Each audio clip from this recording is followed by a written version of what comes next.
Hello, you're listening to Politics Uncensored with me, Ali Milani. And me, Zoe Grunewald. Coming up on the show, we'll be discussing Trump's state visit and its implication following the wave of political violence in the United States and after the assassination of Charlie Kirk. We'll also be speaking to Dr Georgios Samaras, who is an assistant professor of public policy at King's College London, on the London protests this weekend. And as always, you can find us at Politics Uncensored UK on social media. All that and more coming up later in the programme. But first, it's the Week Unwrapped. Right, Trump's shadow has loomed large throughout the UK this week as he sits down with Keir Starmer for the business end of the state trip. Zoe, what do you make of this new deal that they've signed, the state trip as a whole? I mean, Keir Starmer generally does quite well with Trump, doesn't he? Yeah, so I have a few thoughts on this. I think the first thing to say is that obviously most voters across the country understand real politics. They understand that we have to sometimes sit down as adults, as politicians, with people we don't like, we aren't necessarily aligned with, and do business. And people also understand that the US and the UK have a special relationship, which basically means that the US tells the UK what to do. But nonetheless, it would be a considerable break that would be pretty destructive if the UK broke with the US economically. Having said that, we have to look at the context of all this is going on. This is Trump's second state visit. That's pretty unprecedented anyway. It's the first American president to ever have two state visits. Yeah. The fawning of this man who, while he is here, his colleagues at home are ushering in a new wave of authoritarianism, which we'll talk about later in the US. Trump is suing journalists who he said didn't believe in him, right? They are declaring war on the left. They are threatening people who've spoken out against Charlie Kirk. They are clamping down on free speech. You know, all of these things. Just taking Jimmy Kimmel off the air. Yeah, these horrendous things that are going on in the background.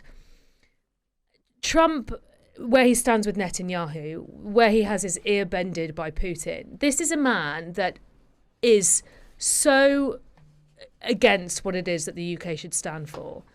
And the way we are fawning over him, rolling out the red carpet, you know, the way that he is being invited in by the king and all of these things, it's just so, it just feels so distasteful in the context of everything that's happening.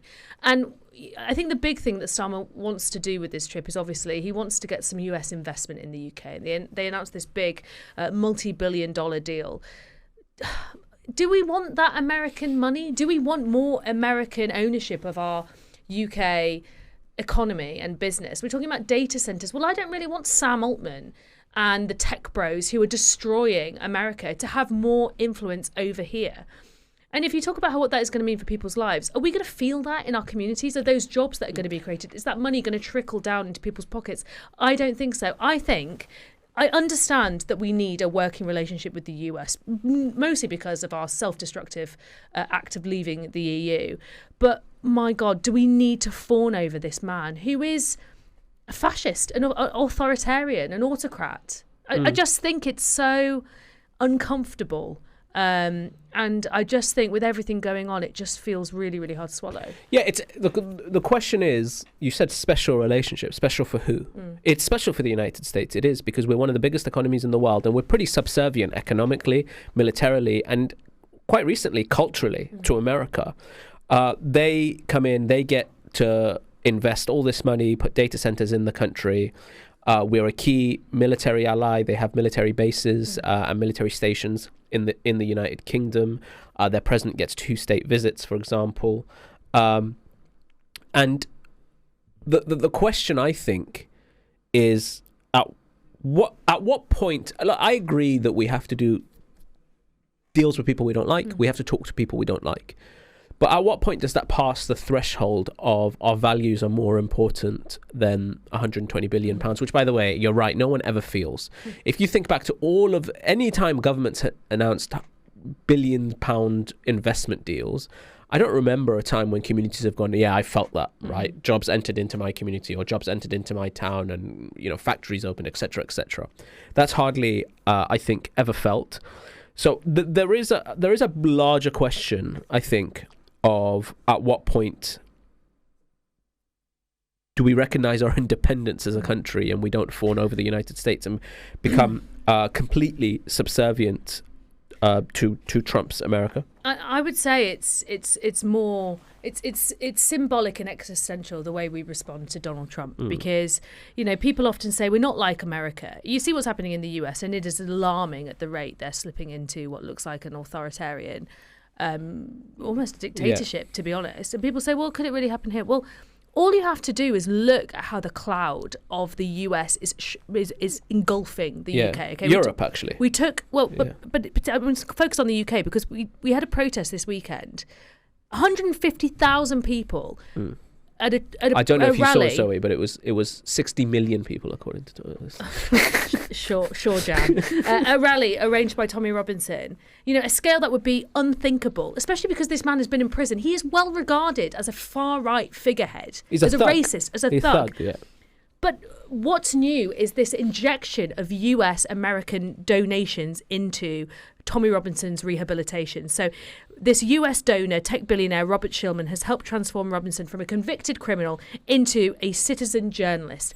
Kemi Badenoch, the leader of the opposition, was on LBC this week. She was refusing to call Tommy Robinson far right. By the way, if Tommy Robinson's a journalist, I'm a fucking Olympic swimmer. But we also had Elon Musk, right?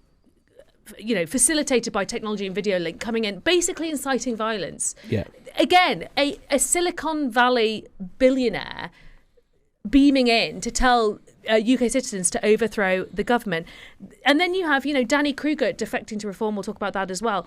He is of the Christian conservative right. That, again, MAGA, Reform is courting MAGA money. All of these things, all these dripping of American politics into the UK political system, it's happening, and we need to wake up to it. And I think we really do need to make a moral stand before it's too late. So we speak about all the investment and the military stuff and all those relationships. I actually think the most dangerous import into the United Kingdom by Trump's America is the political culture. The injection of the sort of American political culture into UK politics is really, really quite dangerous. And that is where you're seeing the rehabilitation of people like Tommy Robinson. That's where you're seeing Tommy Robinson linked arm in arm with people like Katie Hopkins at the front of that protest. It's that sort of far right, outlandish, hateful, and brash style of politics that, if we're honest, isn't the British style. Like, even people, I mean, the style of politics has changed. It's so much more sort of intertwined with entertainment now as well. But the fact that one of the most senior advisors to Donald Trump this weekend, just shy of his visit, beamed himself into a stage and basically said, violence is coming to you and you need to fight back or die, which is obviously a direct incitement in our country. And he's not a nobody. He's the world's richest man, and he's one of the most senior advisors to Trump during his election campaign and once he became president. And then we welcome in the leader of that most senior advisor into our country and spend, I think, £15 million on the state visit. I think there needs to be a reflection of how much of our political discourse is embracing this MAGA alt-right politics that comes from the United States. And there is an alternative. Get closer to the EU. If you want to find that money, that investment, if you want to shore up your allegiances, if you want to get a hold on the borders. I'm imagining like a right-wing person listening to this show, and you were going off on Trump, the blood pressure's boiling, and then you have a pop at Tommy Robinson and that blood pressure goes further up, and then you said EU and that imaginary... It's the bingo. He's fucking lost his mind right now. Bingo. I can imagine. Next story. First migrant sent back to France in the one-in, one-out deal. An Indian national has landed in Paris this morning after becoming the first migrant to be returned following the one-in, one-out deal. This comes after the government was blocked earlier this week from returning migrants due to legal challenges. Zoe, what do you make of this? It reminds me a little bit of when that first Rwandan migrant got sent back and we got press releases and stuff of the first plane has taken off. Well, it was an embarrassing start because there were legal challenges. And if someone can correct me if my understanding on this is wrong, but the first legal challenge was based on the fact that this man had said he would be destitute if he was returned to France. Well, that obviously that is a new difficult plot twist, because now is it that we are a safer country than France? How do we square that with our obligations? And I think all this is going on in the background is trying to reform the ECHR, or trying to look at a way they can disapply certain sections of the ECHR, or they can maybe reform the way it's understood and interpreted by the courts, so things like that won't happen. All of this is going to encounter teething problems. And as we said before, will it work? Will it actually stem the flow of illegal migration, irregular migration?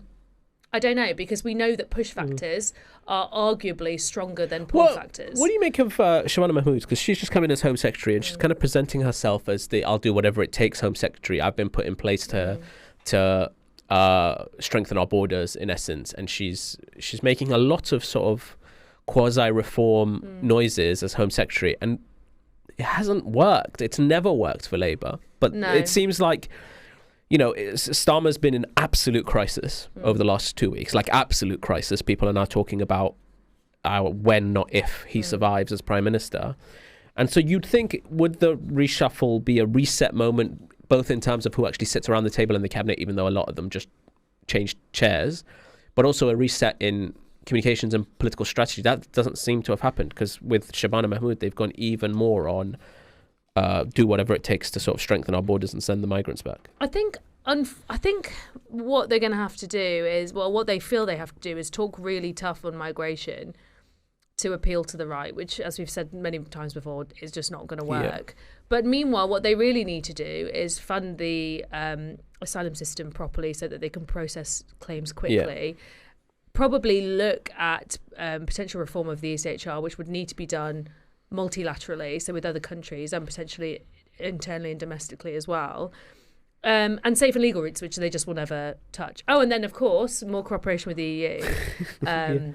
And also allow migrants to work, which we've spoken about previously. Unfortunately, 3 out of 4 of those things are politically unappetizing for a party that only wants to look as if it's shifting rightwards. Yeah. And therefore, I think they're just tying themselves in knots with for this. Now. Yeah. TikTok, the Burnham train. Well, who knows? Well, rumours are abound in Westminster. But I guess part of the reasons rumours are abound is Starmer's premiership is in real trouble. And there is an enormous amount of will from within the PLP and the Labour Party membership for change. That, Lucy Powell's deputy leadership is an example of that, because Lucy Powell isn't the most inspiring political figure.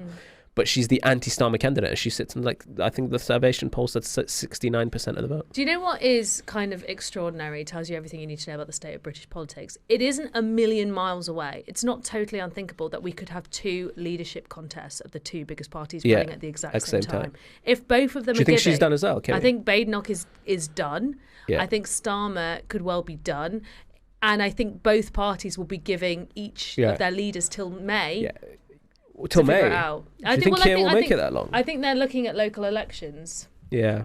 I think it might be sooner with Keir Starmer. Nobody wants to depose your leader over Christmas. Yeah, you don't. Also, because they want to go off and enjoy their Christmas, isn't it? They don't want a leadership but, election. People go back to their constituencies over Christmas. They hear from disgruntled constituents, and then they convince each other, let's go to locals, and then the party moves. Yeah, I think that's the most likely time for both of them, you think, for even Kimmy? I'm just saying, it could happen, and wouldn't that be like a fucking nightmare for us to cover? What, both leadership elections? Oh my God. Yeah. But look, it does reflect also, though, that the country does seem to be in a bit of a fuck both of them mindset. That's what Reform are banking on as well. Right. MP's defection to Reform. Let's talk about Labour councillor first. Labour councillor Mason Humberston has defected to Reform UK after expressing concerns about the party's vision. He is the first Labour councillor to make a direct switch between the two parties, the first Labour representative to make a direct switch between the two parties, stating that Reform is now the only party left which is capable of finally putting our nation and the British people first. Obviously, you mentioned Kruger. Is it Daniel Kruger? Danny Kruger. Yeah. I was stood outside his office on Monday, I think, having a very private chat before I realised who it was. He has also defected to Reform. We'll get to the Labour one first, because I think that's in. We'll go to the Labour one in a second. I want to ask you about Danny Kruger. Is is there not a concern from Reform side that there's only so many Tories you can accept before you start to look like a rebranded Conservative Party? That's a risk, right? Yeah, I mean, Reform is the place where disaffected Conservative MPs and disaffected Conservative voters go to die. I'm sorry, it just is. If you look at people who are switching to Reform, they are former Conservative voters. You're on it today. But it's true, and we just need to be real about it. Have you had enough of British politics? This isn't an anti-establishment party. Danny Kruger, no, of course not. Old Etonian. Nigel Farage went to Dulwich College and then... Nigel Farage is the most establishment Richard figure. Tice, again. These are not anti-establishment men. These men are the establishment. Yeah. And, I think it's really interesting that it positions itself as this disruptor. Actually, nothing it wants to do is particularly disruptive. Tax cuts for millionaires. I've never heard that before. Millionaires giving millionaires tax cuts. Yeah. What an anti-establishment move. It's just, people are, as we said before, just very, very angry with the government.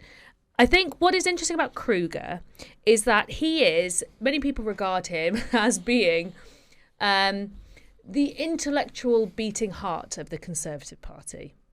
In that they think he is people keep saying he's a deep thinker, which I think means that he speaks in a way that is, His sentences have beginning, middles and ends. Therefore, yeah, which is hard to find in the Conservative Party. Yeah. Look, he was a Cameronite, right? Danny Kruger. Okay. He wrote David Cameron's famous Hug a Hoodie speech, which actually didn't say Hug a Hoodie, but that's how it became to be known. He was a sort of compassionate conservative. He's kind of like a sort of one nation-y conservative, except he's very Christian. He doesn't believe, he wants to roll back abortion rights. He's of that kind of I would say very worrying. Has that ideological core that I would say would be at odds with Nigel Farage, who fundamentally is a libertarian, but would be attractive to MAGA donors. Yeah, and I think there's two things that can happen here. Either we're going to see the increasing Christianization of the Reform Party, or this could open up an ideological split between between the Libertarians and the small C Conservatives. I just want to talk to you about that Christianization thing that you spoke about, and I guess we'll speak about it with Dr Georgios in a bit when we talk about the Tommy Robinson rally. One of the things that struck me most when I watched the videos of that rally was how many people said, this is a Christian country, we should go back to Christian values. And I would bet my house, everything in my wallet, and my left kidney that none of them have ever opened a Bible. Well, or attended church. Do you know what? I don't speak to them, so I wouldn't know. You should speak to them. I should. Anyway, we'll chew over all of that coming up. I mean, we missed out Mason Humberstone, who's the Labour councillor who defected to Reform. I don't care about him. But he's a loser. So see ya. What a weirdo. All right, okay, coming up, we're going to be speaking to Dr Georgios Samaras to discuss the Unite the Kingdom rally, where Ali believes nobody there has ever picked up a Bible, which took place last weekend. That's next on Politics Uncensored. So now we're joined live in the studio by Dr Georgios Samaras to discuss the Tommy Robinson's rally last weekend. Georgios, thank you so much for joining us. This weekend past was supposedly the largest far-right demonstration that we've ever had. Is that true? And why do you think that is? I think it is true. There's no doubt that so many different far-right factions from the UK have managed to unite against their perceived enemies. There is momentum, there is reform that leads in the polls, and a growing hostility towards migrants. So there is no better time for them to organize and just raise hell out of the blue on a Saturday in London. 10 years ago, that would have been unimaginable. And so how much does this reflect, do you think, the mood of British politics? Or because look, between 100 and 200,000 people were there, right? There's 60, 70 million people in this country. There's always going to be a small proportion in any country that has, let's call them extreme political views on either side, right? Or any side. But it does seem like the mood of the country is starting to shift. So how seriously should we take that demonstration as a reflection of the mood of the country? Or should we just, that's 100, 200,000 people that would exist in any country that hold those kind of views? Well, the number is not significant because it's a small fraction, of the electorate. But the question is, how widespread will this become? And the second, how they're organizing. Because right now it's just, if it was just, a few far-right riots, just a few people organizing, it would have been very different. But they have support from billionaires. They have support from social media platforms that have been turbocharging this kind of content.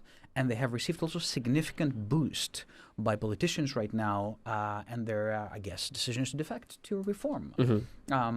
You just mentioned it, actually, and it's crucial to keep an eye out on similar political movements because we don't know how powerful reform is going to become in the long run, but it's all under the umbrella of the far right against migration, against multiculturalism. So it is quite serious and we should take it seriously.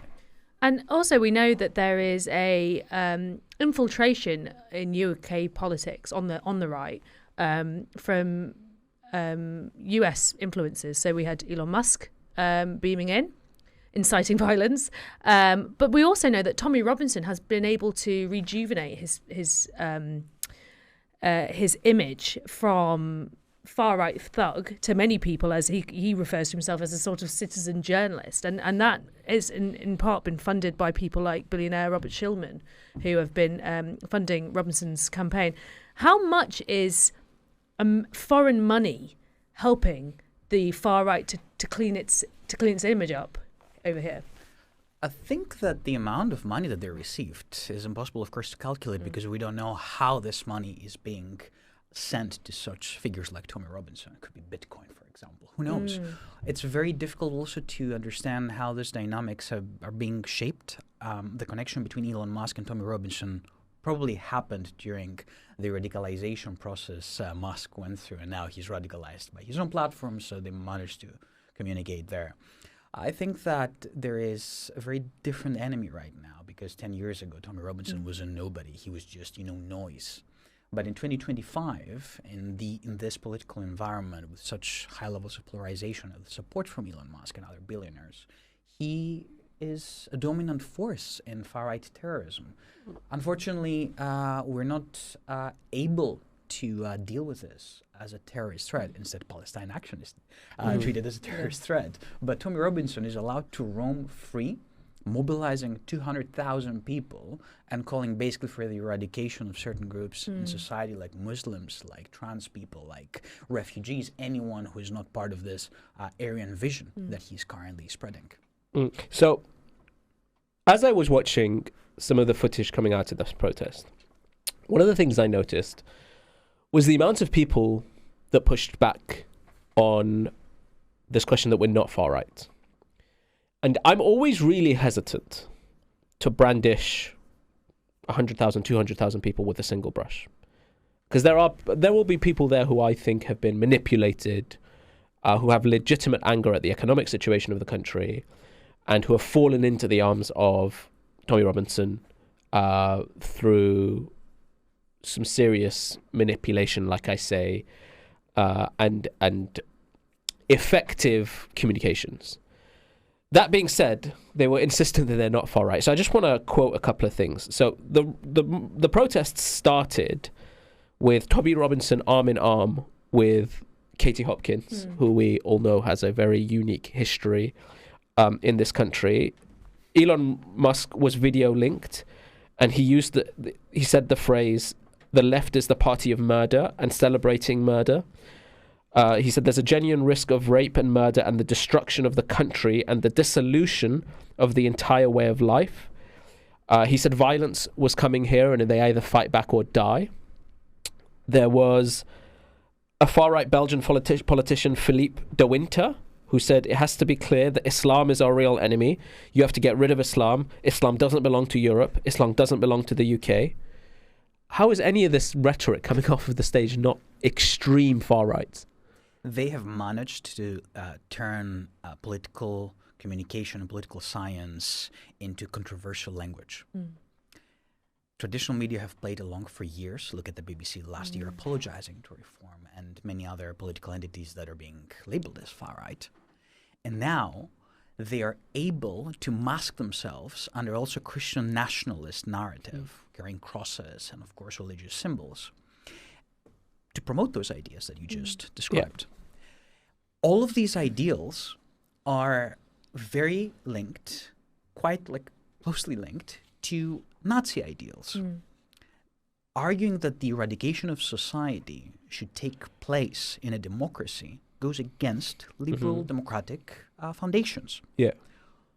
This 150 to 100,000 people, again, this amount of people that decided to participate in this protest are probably aware of Tommy Robinson's views and they espouse those views. Yeah. So the question is, are we going to treat it as a democratic threat, or are we carry on pretending that this is normal? Because there's nothing normal. For you, it about is a this. democratic threat. It's very much a democratic threat. Absolutely. Can I ask you about the religious element? Just before you came in, me and Zoe were speaking about it. There are more people that in this protest than I expected, talking about this is a Christian country. This, I think Zoe referred to it as Christianization, right? As a Muslim, and radicalization existed in our community, it's very similar to what I saw with the way that ISIS, for example, radicalized people. And it is completely not in line with what I understand Christian teaching to be. Do you think there's a growing religious radicalism that's growing in the UK and in America in the Christian community? In the US, absolutely, but not in the UK yet, not yet. These people are using Christianity as a symbol, as a narrative, where they are currently separating us versus them. So it's basically I would refer to this as the culturalized, as it functions less as theology in this case, but more, as a boundary between insiders and outsiders. Right. So Muslims are treated as the outsiders. Yeah. And Christianity is the symbol of freedom in their worldview. Yeah. The symbol that they're going to use to enhance this performative element during those protests and demonstrate their faith. It does feel to me a lot. It's less about theological questions within Christianity and more these Muslims are a threat to us and Christianity is the pushback against the Muslims, right? Exactly. Yeah. The evangelical dimension in the US is That's quite different. different. Yeah, you yeah, have yeah. to separate those two. Yeah. But in the UK, we've never seen a protest where, armed white men with crosses would just march in the central of London, using Christianity as a symbol. We've never seen that before. Yeah. And it shows that they are trying to come up with new approaches to promote against these views. What's better than, amplifying it through a Christian narrative? Yeah, yeah. There's another interesting element here, which is that Tommy Robinson has espoused anti-Semitic views before, and as you say, there's plenty of anti-Semitism in the far right, obviously. Yet there seems to be increasingly, Robinson has changed his tune on Israel, and increasingly is quite pro-Israel. And there was pro-Israeli presences as well at the riot. And I think some people will be confused about how a far right movement can often be hand in hand with pro-Israeli lobby groups. How does that work? This is the phenomenon that I like to refer to as secularized philo-Semitism. So politicians trying to adopt pro-Israel views. At the same time, we cannot erase the past because the past is there. We know what Tommy Robinson used to represent as one of the dominant anti-Semitic voices in the British far-right sphere. So they have found an ally here. They can be promoting anti-Semitic views, but they found an ally because it represents parts of the far right. That started in Hungary. This ideological war against Jews, but with a pro-Israeli narrative, started in Hungary under Fidesz and Viktor Orban. It's spreading because it's an easily shareable authoritarian argument that we will side with Israel because it's basically fighting the evil, which of course in this case can be considered Islam as a whole. So similarly, the far right, in its effort to promote this Christian narrative, it focuses on Muslims promoting their eradication. And that's why they side with Israel. Yeah, it does really feel to me like the pro-Israeliness, because there is so much anti-Semitism in the far right and simultaneously pro-Israel. And the pro-Israeliness to me feels like, well, we hate the Muslims so much, Israel is like parking the tanks on their lawn in the Middle East. Israel fights them there, so we don't have to fight them here. Exactly. And I guess you could argue that Israel as a state existing is a form of, there is nationalism baked within it because it is about people having a right to a land and living there. So that is a sort of acceptable version of nationalism that it can be like a gateway, I guess, to far right ideology. It seems like the overarching theme here is to just hate Muslims, right? But they do. They do, and they're not hiding it because it has become acceptable in society to promote those views. And this is changing from universities, of course, all the way to freedom of speech laws that are being introduced. It seems that the UK is trying to follow the US footsteps. It's copying far-right rhetoric that was not normal 10 years ago, but now it's being normalized because it's actually easy to reposition themselves because real conservatism is dying. Classical and liberal conservatism are both dying. They're extinct. So they're trying to replace conservatism with this version of far-right extremism that they want also to portray as a centrist. How much should that concern us? The sort of, again, we spoke about it earlier, the injection of American political culture into the UK and the new extremist bends that we're seeing. Because this isn't the British way, really, right? Britain's not really had extreme political parties or political movements like this that dominate so much. How much should we be concerned with how much America is influencing the way that we do politics? We should be concerned because there is a gap now. And the gap is that the two-party system appears to be dying in the UK. Yeah.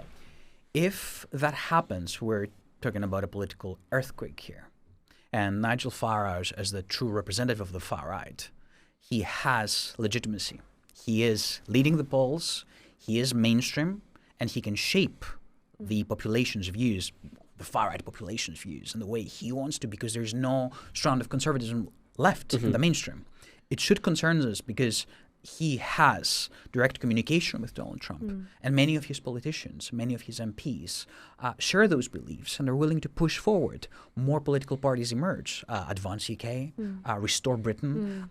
These are tiny, of course, political parties that have no influence yet, but they might challenge Nigel Farage in the future in order to become more far-right, leading, to anti-democratic values that we haven't seen yet in British politics. But it is very scary, and it's a threat. Go ahead. I was really concerned this week listening to Kemi Badenoch, who's of course the leader of the opposition, refusing to call Tommy Robinson far-right on national radio, saying she wasn't interested in labelling, something she kept saying. And she also refused to condemn what Elon Musk said as incitement. And I know we spoke about this at the beginning. There is a sort of people doing obviously far-right things, but you aren't allowed to call them far-right, or they will push back about being called far-right. And on the TV this morning, broadcaster pushed back on someone calling Charlie Kirk far-right, even though he propagated myths about the Great Replacement theory, for example. What can we objectively say, even as the most objective analysts, academics, politicians, journalists, is categorically far-right behaviour? Just so we all know how we can push back when someone like Nigel Farage or whoever else is exhibiting it. I think that Ali just described it perfectly. The overwhelming obsession of the far right with the Muslim population in the UK is an example that we can use. They are openly advocating for the eradication of groups in society. It's basically us versus them narratives. And here, what else must be said from Charlie Kirk's ideas on Great Replacement all the way to Kemi Badenoch refusing to accept the reality that she's now facing a political annihilation and she's trying to do anything she can at this stage to save her political legacy. But ultimately, we have all the information in front of us. They are threatening certain groups in society that used to live in harmony until 6 to 7 years ago. It's the economy that's the answer. But right now it's a distraction. They're focusing on migration. They're focusing on people of color. They're focusing on other religions. It's all about creating distractions and finding new enemies.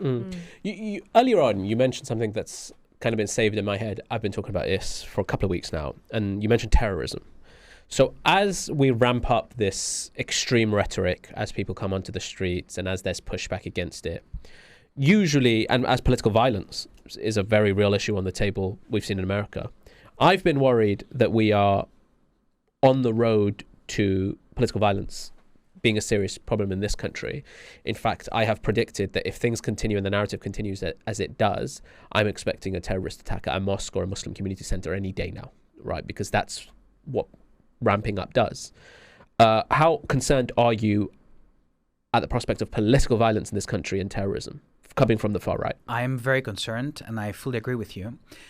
After Trump's win and after the inauguration in January, we have seen an acceleration of institutions changing the rhetoric and trying to reshape internal policies as well. I'm going to name my organization, King's College London. Yep. I've been an assistant professor at KCL for the past 4 years. KCL announced today that they're rolling back, of course, all hate speech internal, again, policy focused on trans rights. So from now on, if you want to be openly transphobic at the university, you can. Right. This is a tiny example of institutional change. And that's as a result of what? Of pressure from? Definitely pressure from the government, definitely ongoing discussions with shareholders. I have no idea right now, stakeholders. I don't know exactly how this is going to play out. UCL is also following suit. There is, a crisis in the academia.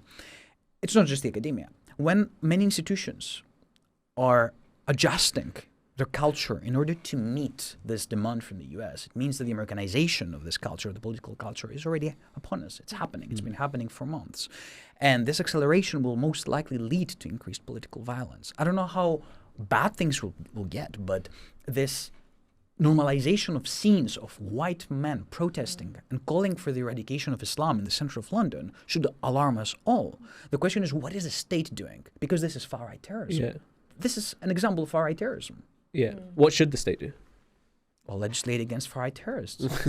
First of all, proceed with evaluating the impact of those protests. I think that there will be blood first, and then there will be assessments. There will be an evaluation of what can be done. Okay. Giorgio, thank you so much for joining us. I appreciate that. That was Georgios Samaras from KCL joining us to talk about the far-right protests over the weekend. We will, of course, keep an eye on that and talk more about it on coming shows. Welcome back. You're listening to Politics Uncensored with me, Ali Milani. And me, Zoe Grunewald. And next up, we're going to be speaking to Dr Erica Frantz from the Michigan State University about the rise in political violence following the assassination of Charlie Kirk last week. Erica, thank you so much for joining us today. Do you think we're beginning to see the normalisation of pretty regular political violence in the US? Yeah, unfortunately, I think we are. This really started escalating in 2021 with the insurrection at the Capitol. And what happened there was really consequential for this cycle that we're now kind of seeing ourselves in, because we had this dramatic episode of political violence occur. And slowly over time, the political leadership started to change the narrative about what had happened and justify the use of violence in that instance where, a number of officers were killed. And then more recently, we've seen pardoning of the people who perpetrated that violence. And then since that, in the period since 2021, there have been these isolated moments where, we saw the killing of the Minnesota legislator this past summer, assassination attempts on Trump, and then this latest tragedy with the murder of Charlie Kirk. Erica, can I ask, how concerned are you? So one of the things that I think is concerning isn't just that there's political violence coming from within communities in America, but there's incitement of violence coming from representatives in both houses. It seems like a lot of these extreme views are no longer on social media, but they're from the floor of the Senate and the House. How concerned are you that these extreme views are winning elections and getting into powerful positions? Very concerned. I mean, this is the essence of the problem, that it's a top-down process. So ordinary citizens internalize the messaging from these political elites. And when they hear, I already mentioned that the January 6th rioters getting pardoned and political representatives saying that this is okay, then that shifts how ordinary people internalize and make sense of political violence. And in fact, we're seeing a shift in surveys that more people are likely to see political violence as justified than in the past. Now, these are still, pretty low numbers, in that it's something like 1 in 10 Americans think that political violence is justified. But when you take into account the millions of people that live here, then suddenly we have a situation where there are large numbers of people who think political violence is justified in a context in which guns are readily available. So it is kind of a recipe for disaster. And again, I see this as very much a top-down process, where this shift in how ordinary people are making sense of political violence is coming from the political leadership. There's been a lot of discussion obviously, about left v right political violence. But I understand we're still not entirely sure, although some people have their ideas about the motivations of the Charlie Kirk's killer in this case. But what we're also seeing is a blurring of the lines almost between left or right, or a kind of new violence. And we've seen it here in the UK as well, where it isn't necessarily sort of on left and right lines. It kind of stems from a new online environment of anger and misinformation and nihilism in some cases as well. What do you understand about the way that the online space is actually it's changing and evolving political violence as we know it?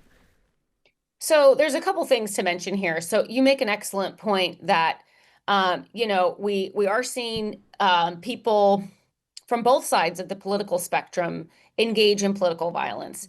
And in my view, in some ways, this is a distraction from the bigger problem. So there's a lot of emphasis on, what were the specific beliefs of the killer of Charlie Kirk, or what were the specific beliefs of the other perpetrator of violence. And in the end, political violence is bad, regardless of what the specific motivation is of who perpetrated it.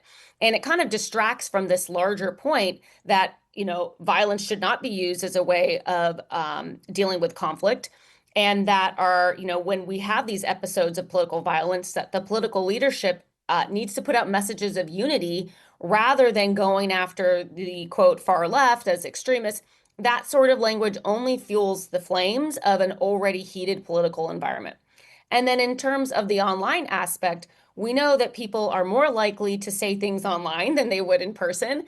And there is much more room for being anonymous. And so this sort of thing also makes the situation more heated, and it allows more extremist views to get out there. And this is all happening at a time in which hate speech online is really not being filtered anymore like it was in the past. So the situation is ripe for lots of extremist views to get put out there.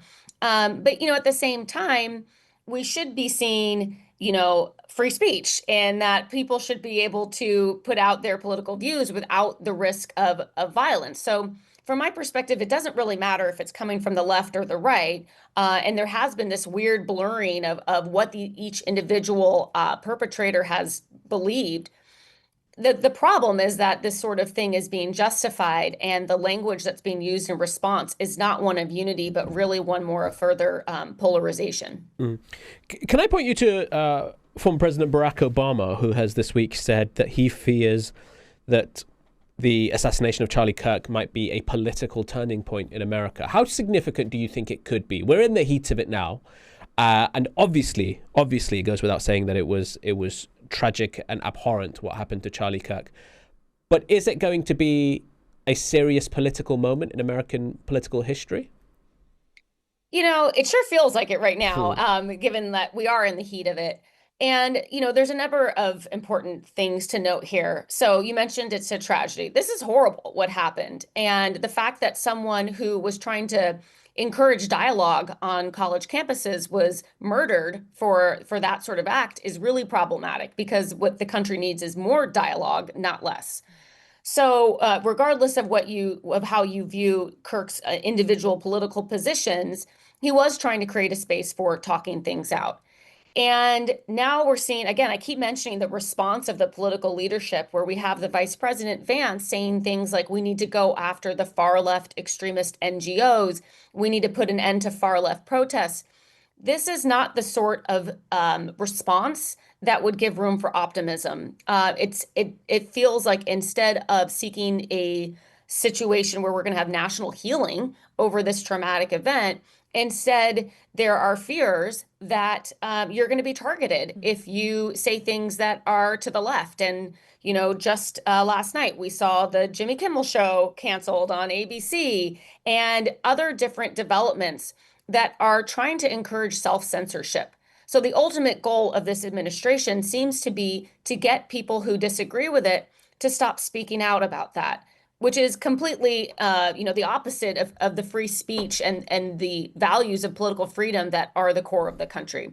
It does feel like a turning point, particularly because of the response of the Trump administration. Erica, thank you so much. I think that's all we've got time for with you, but that was brilliant, short and sweet and very informative. Thank you very much. Dr. Erica Frantz from Michigan State University, talking about the rise in political violence following the assassination of Charlie Kirk. Ali, I mean, I think there's some really interesting stuff in there. I think clearly, to me, it felt like almost inevitable that something like this was going to happen. Not specifically Charlie Kirk, but the way that discourse has ramped up, the way that grievance and anger has been utilised, particularly by the right in the US. You know, the pardoning, as Erica said there, of the January 6th insurrectionists, the normalisation of violent language in American politics.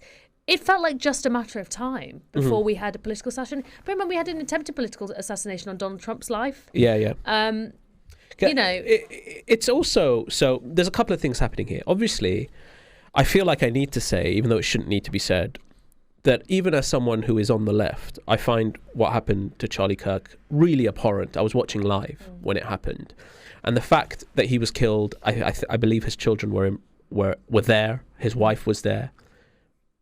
That's tragic. I can't imagine the pain that they're going through.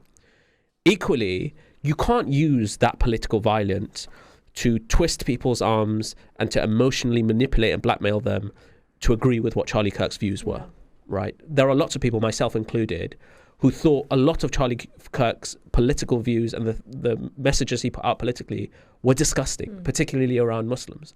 But what's happened now is there is a brand of right-wing politics in the UK and the US who is trying to brand all of the political violence in the world, and certainly in the West, as a left-wing problem. We saw Elon Musk say the left is the party of murder.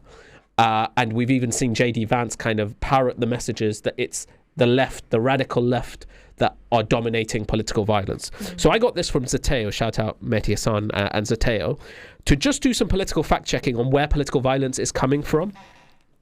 So the man who targeted and killed Democratic state lawmaker Melissa Hortman and her husband Mark in their homes in Minnesota in June was a Trump supporter.